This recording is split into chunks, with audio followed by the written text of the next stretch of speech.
Very good morning. Actually, Anthony is a tough act to follow. I guess he would have energized most of us. Right, the topic that I'm touching on today is alternative approach to mobile cybersecurity. The clicker is not working. Yeah, the clicker doesn't seem to be working. Okay. Right. So the first few slides of my deck is just a quick intro. And actually, over the course of today, I'm sure you'll see a lot of stats from my esteemed colleagues. In many ways, I think just look at the header. The charts we can share, and it's all taken from a lot of literature on cybersecurity. So first of all, I think the first point to note is that Singapore has high enterprise mobility adoption. Now, what's important to know is that while we are high up in the chart, it also means that a lot of businesses are moving on to enterprise mobility innovation. I'm pretty sure that for most of you who are in the business, right, you would have generally been considering a few of these choices.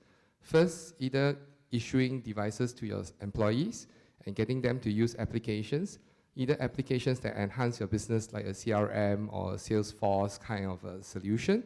It helps them with what they do.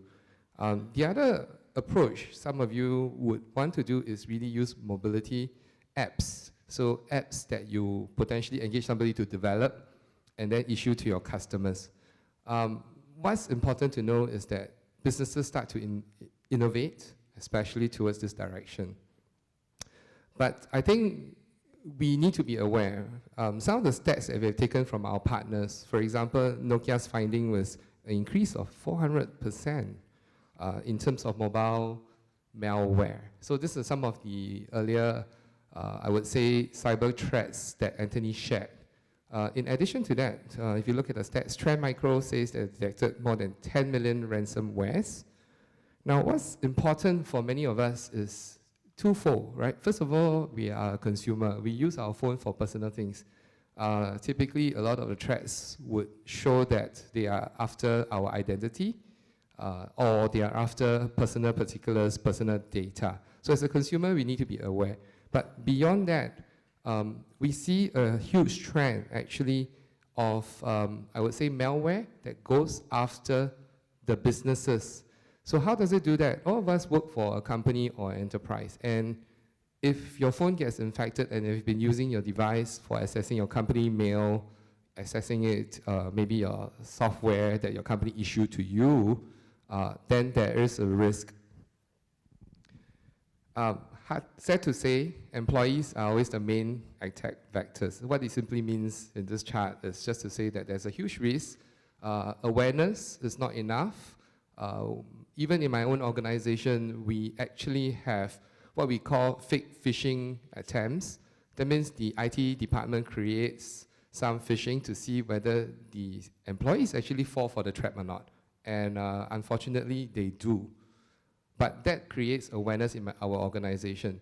Now, the key thing to note is that while M1 is a telco, we are large enough to have security, what we call CISOs, Chief Security Officers, etc.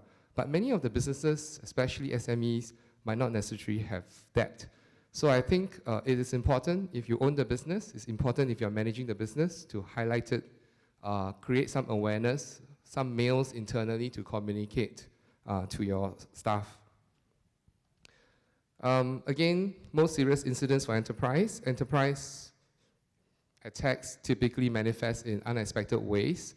A staff who clicks on the earlier example showed by Anthony on Istana could really be an attempt at stealing your company data.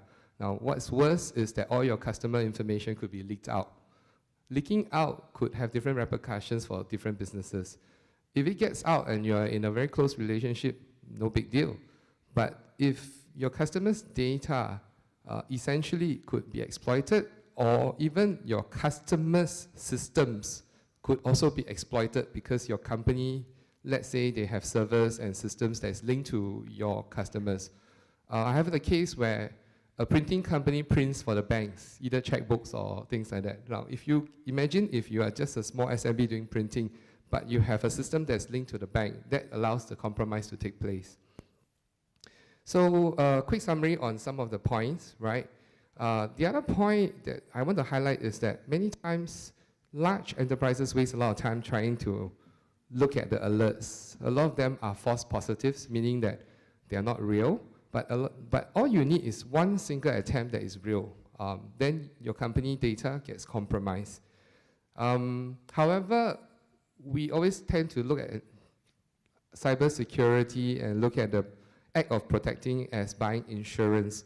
But what's important to know then is that we need to actually be able to do it more effectively, getting reliable, actionable alerts. That means alerts that are real and act on them. So we move on to the slightly more technical aspects of it. Look at the drawing, it's very complicated, but that's not the point I want to bring across. I think many businesses, whether today or in future, especially the smaller and the mid-sized ones, some potentially are family-owned, some are at a phase where they're growing. It's very painful. And I used to have a personal experience while I'm in the IT sector, right? That I end up dealing with many different vendors. These tech vendors come to me and they say, well, you need to buy a firewall. Okay, let's protect our network. Somebody else says, oh, you need to buy an anti-spam, antivirus. Okay, let's buy that. But they are different vendors. And if you are not an IT person, you'll be wondering, what am I protecting? I'm buying 10 different things, 10 different suppliers giving me different services. When something hits me and when my stuff gets compromised, the PC gets compromised and my systems get compromised, what happens? And then who do I call? So these are challenges. And in many cases, we want to focus on our business. You could be a trading company, you could be a printing company. You're not going to employ a team of IT specialists in your company because that's going to waste a lot of resources. So what happens is that, first of all, you buy the hardware that's recommended. Next year, the vendor comes back and say, hey, we got a new model. Why don't you buy the new model? We will take back the old one and swap it out for you. Again, a one-time CAPEX investment, right? So these are pain points. The other pain point is leading to the earlier point, right, about, hey, we got a new model. Why don't you buy a new model of a firewall or a new antivirus because it needs to be upgraded? When do you stop? You're constantly on the lookout. Every time you feel like the salesman is trying to pitch to you, and you're not really sure what's going to happen, whether you're really protected. So what we try to do is really looking at an integrated approach. Today, you buy your broadband. Today, you buy a broadband and your mobile services from telcos like us. In the case of M1, what we have done is we have sat down and we think about it and we say, does it make sense for us to provide an integrated solution where the customers no longer have to buy hardware and put on their premises? That means put in your office because you have maybe 50 computers linked up together and you need a firewall and you need to install antiviruses in all your PCs in the office, and then you hear of some of the earlier discussions about new threats, old threats like DDoS. What exactly is DDoS? Some of you might not even be acquainted with that, right? So what we say is, should we not consider two ways to tackle this problem? First of all, we do a cloud-based approach. Basically, it's a next generation firewall that do not require a hardware. No equipment in your office, no equipment needed at ours. Actually, ours is we buy a mega big, in layman terms, a mega big next generation firewall that is attached to our core network. That means in the telco data center, we put it there. Now, if you think about it, it's logical, right? I provide a broadband to your office. If I can stop the malware, the Trojan, the phishing, before it reaches you, because all traffic needs to come from the telco to you, right? Your office. That works. And so that's what we have actually launched. In fact, I was just amazed because we launched it in September last year. The technology that we use is a company called Palo Alto, which is actually a very well-known, credible cybersecurity company based in the US. The technology is theirs, and we put it into our telco network. Now then, this year, we are looking at it and we say, hey, many companies are actually using or letting their staff use their own devices, whether it's to check email, whether it's to access the customer data, contacts, and things like that. Does it make sense for us to include a solution that covers the mobile devices? And you know what? Many organizations Previously, we're looking at bring your own devices, meaning you use your own personal mobile phone or your own personal iPad. Now they are offering an alternative. They say choose your own devices because they give you maybe 5 different devices. Some likes Android, some likes iOS, Apple. So they let employees choose and they issue the devices. But the reason why they do that is because they will want to install software onto your phone, just so that they could control if you lose your phone, the employer could then delete the data or delete the email accounts so that nobody can access the company email. In our case, what we're saying is this: if we apply the same logic to the mobile network and we put a mega big layman term firewall behind the mobile network, can we not then prevent any possible attacks from reaching you? Some of you would have read the newspapers about, let's say, people loading a game. I think earlier there was an example of Pokemon Go having a fake version of it. The moment you load it up, basically your photos, your contacts, maybe even other information on emails, downloads will be sent out to the hackers who actually planted that in a fake Pokemon game, right? Now this effectively gets stopped. And it doesn't even need you to install an antivirus on your phone. Why? Because at the telco end, we take up the responsibility of preventing that from reaching you, especially your mobile devices. So these are some of the what we call the advantages. In addition to what you read on the screen, right? There's obviously the fact that you don't have to invest in equipments, you don't have to go and invest in software, just so that you can be protected, because we do it at a one-stop shop right at the back of it. So what exactly is mobile protection, right? The product that we're talking about from M1 is actually called Mobile Guard Endpoint Security for Enterprises. It started off as a consumer product, but we are integrating it now as an enterprise service. What it does is this. A lot of chim words here, right? Security insight. It does analysis. It does automated actions, including alerting you and fixing you, offering you the antivirus to solve the problem if you get infected. Now, security insight and analytics is important because how do we know you got a virus on your phone or your iPad, right? It's actually very simple. All viruses, and in fact, all other applications, whether it's the actual Pokemon or the fake Pokemon, they have certain behaviors. So it's like a fingerprint. We analyze it from the back, and we look at the fingerprint and say, hey, this is not a normal fingerprint, because maybe at certain irregularity or certain regularity, it sends data out of your device, in which case, as a telco, I know and I read the pattern. So then we will send you an SMS alert, for example, and say, hey, your current phone is misbehaving. This is the application that is causing it to misbehave, and maybe you should remove it. And obviously, we provide you the solution to how to remove that as well, right? Now, then how would M1, which is not a security company, be able to do all this? We don't. Our philosophy is very simple. We are a telco. We are good at what we do for connectivity, whether it's a fiber service, whether it's a data center, a cloud service, or your mobile connectivity. That's what we are good at. What we do then is to work with the best cybersecurity companies around. These are the guys who are global with credibility, protecting solutions, providing solutions that protects businesses, right? And we integrate their solution to our back end. And that's important to understand. Why? Because that's not our core business for cyber, right?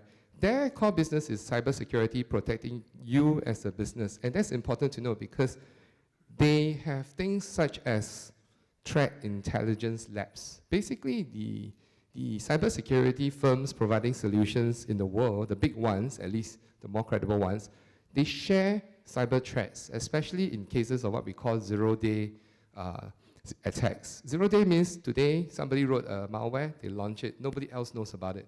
Actually, within hours, within minutes and hours, actually, all this information is shared across the world by all the cybersecurity experts. And because of that sharing and the labs, the information or the digital signal fingerprint of that malware, the Trojan, is actually passed over as knowledge to all the parties who are using these solutions. That's how we know immediately that there is a potential new virus and that you are the one with that new virus on your phone. So just a quick summary. Clients, so some of you would install antivirus, right? Not that I'm saying you don't need to. They still help because the antivirus actually removes the threat. But then what's important is the network alerts you to it that there is a threat on your phone. There's a malware, there's a Trojan on your phone. Looks nice and snazzy. This is just how I mentioned earlier about the experts in cybersecurity.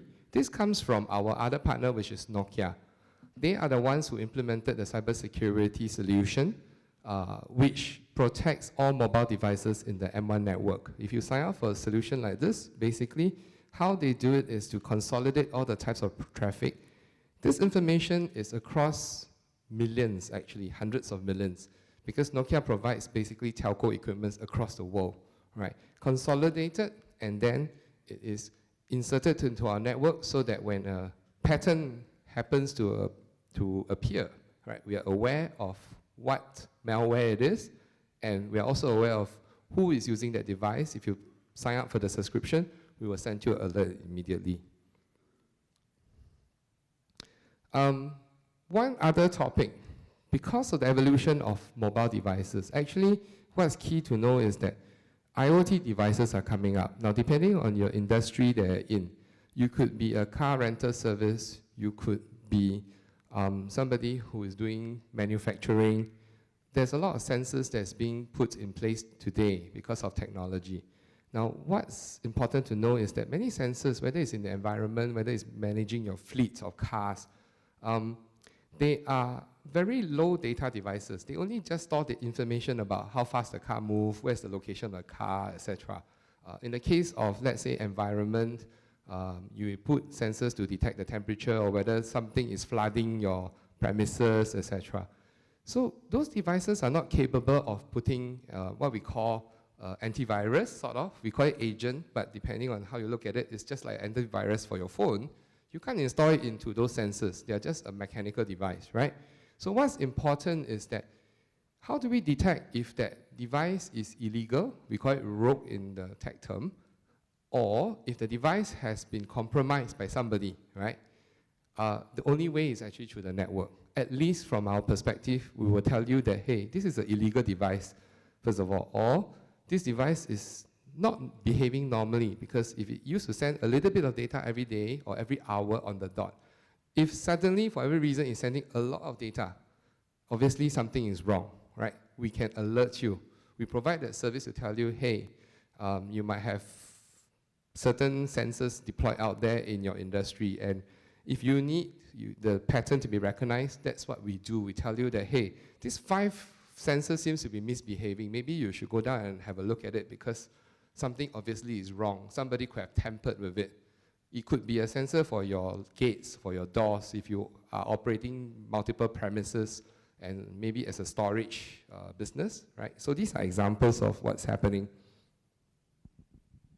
So I think pretty much in summary, right, what we're offering is really Asia's first network-based mobility or mobile device security service. We integrate the malware threat intelligence database. This is a global database that we consolidate. So we know exactly what happens and what type of virus or malware it is. Obviously, it's much faster. Before it reaches you, we already know because it originates. It needs to reach our network before it reaches you, right? And obviously, it's scalable. It's a telco-grade product. Right, so I'm going to end there. I guess I'm right on time, right? Thanks. Thank you.